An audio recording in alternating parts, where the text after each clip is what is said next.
estate. Monuments are created by the President through the Antiquities Act, very important act.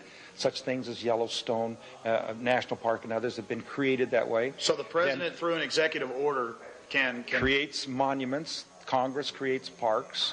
And Congress can, in the case, say, of Death Valley National Monument, make an kind of upgrade, in a sense, the monument into a park. They're both treated equally. But we have in this nation the grandest, probably the most sacred, most historic places in the world, and we've set them aside. It's unique with America. It's being copied throughout the world. People come from all over the world to see these places. Wasn't it America that first, like when Teddy Roosevelt started doing that?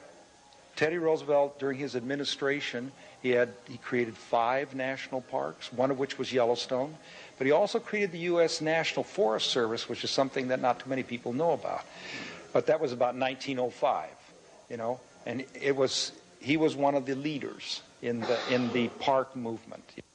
If President Teddy Roosevelt was the father of our national park system, then President Bill Clinton is the father of treasonous behavior, handing them over to the United Nations. You've seen here today that most of the rangers are totally unaware of the real scope and nature, but they all are aware of the UN engaged in helping keep the prime real estate safe. I'm standing at the base of a 304-foot tree. We're told that some of these trees get over 367 feet tall and live to over 2,000 years. This is a prehistoric forest, a remnant of a forest that stretched over half the United States. It's very important to keep this pristine and under United States control, not under United Nations control, as the precedent is starting to be set. We're now leaving Northern California and entering into the Pacific Northwest. We'll then travel through the mountain states, all the way through to Oklahoma City and revisit that tragedy. Then we'll wind up in the University of Texas in Austin, Texas, to show you our youth being indoctrinated.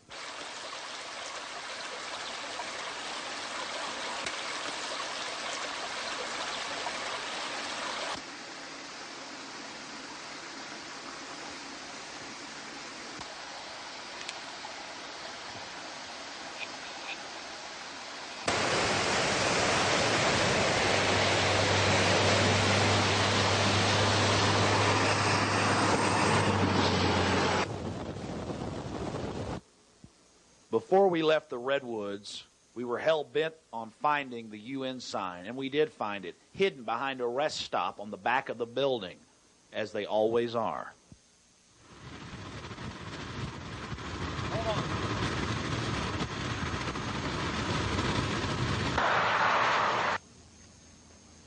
We're about 10 miles from Mount St. Helens, which violently erupted in 1980, destroying everything for about 50 miles in all directions. Now, only 17 years later, the rejuvenation of the incredibly resilient Earth is apparent. Contrary to what the radical environmentalists would have you believe, the Earth is very, very resilient and able to take incredible shocks because the world was formed in fire and destruction. Now, that's not saying that we like what happened here, but certainly we shouldn't let them panic us into giving up our property rights in the name that secretly that will make the world be a safe place. We're going to show you some shots all around this area of beautiful trees that have already grown up to 20, 30 feet tall since the violent eruption in 1980. Look at this. We're only like 11 miles now from the crater itself. One of the biggest volcanic explosions in U.S. history, or the biggest. And I mean, it's ridiculous. The trees are growing. These are little short trees. There's like some 50-foot trees and 30-foot trees down here that have grown. Absolutely hypocritical. Real environmentalism is caring about pesticides being used on your food and things. Not, oh yes, let Carol Browner tax you to drive your car. That's just so bureaucrats can have more jobs. Look at this. We're only like 11 miles outside from the actual blast point of the crater. All this was level when it went off in 1980. And look at it now. The resilient Earth. When are we going to start letting them not panic us and get us into a mode of fear, giving up all our rights so the grass will grow? It's the most primitive witch doctor behavior I've ever seen in my life. I just hope the camera can catch this how the park has come back. You know, it's really, really good to see all the industry and the nice little schools and the happy people living around Mount St. Helens. It's good to see people that have the right outlook on life, in my opinion, that aren't afraid, that are willing to take risks, that have that pioneer wildcat spirit, that don't let the government turn them into little shaking in their boots city people. And by that, I'm not talking people that live in cities. I live in cities, but they want us all to be these cookie-cutter people that are afraid and listen to what they say and think the earth's fixing to die and all the rest of these lies. I mean, this is just a beautiful area around here. It's come back so fast, and it just totally debunks the lies that the establishment tries to push on us. Humans need challenges.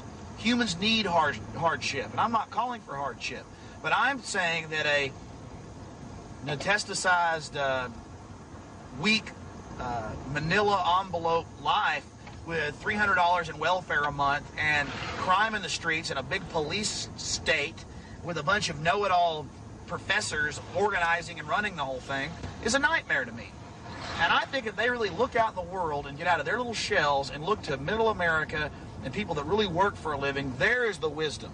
There is the wisdom. And I'm just tired of their fear-mongering. I want it to stop. I want a new attitude in America. I want people to start fighting back against the corruption. Look at this.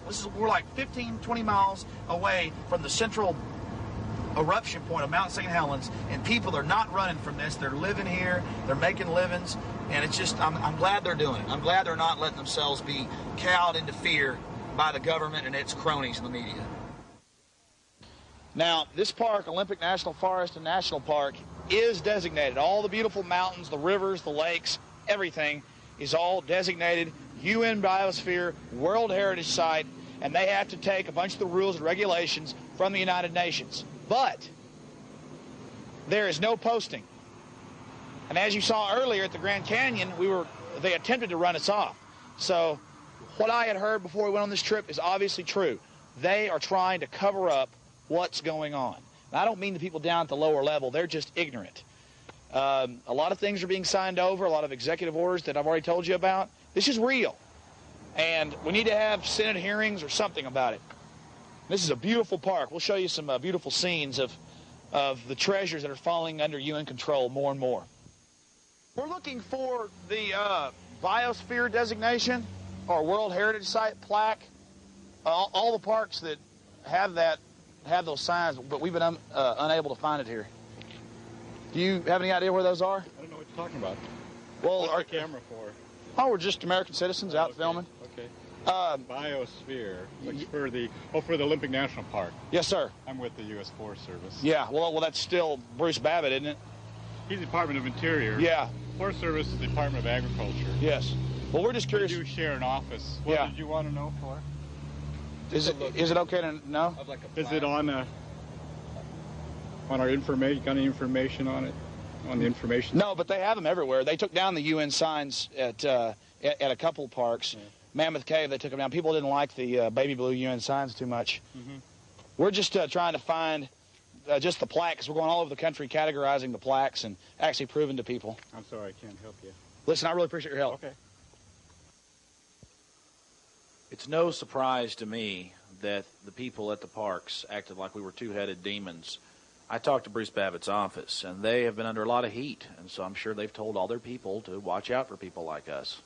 Now we're going to turn back east and go ahead and finish up the second half of our trip. We saw Americans across the nation just trying to enjoy themselves and be left alone. To the establishment, we have this to say to you.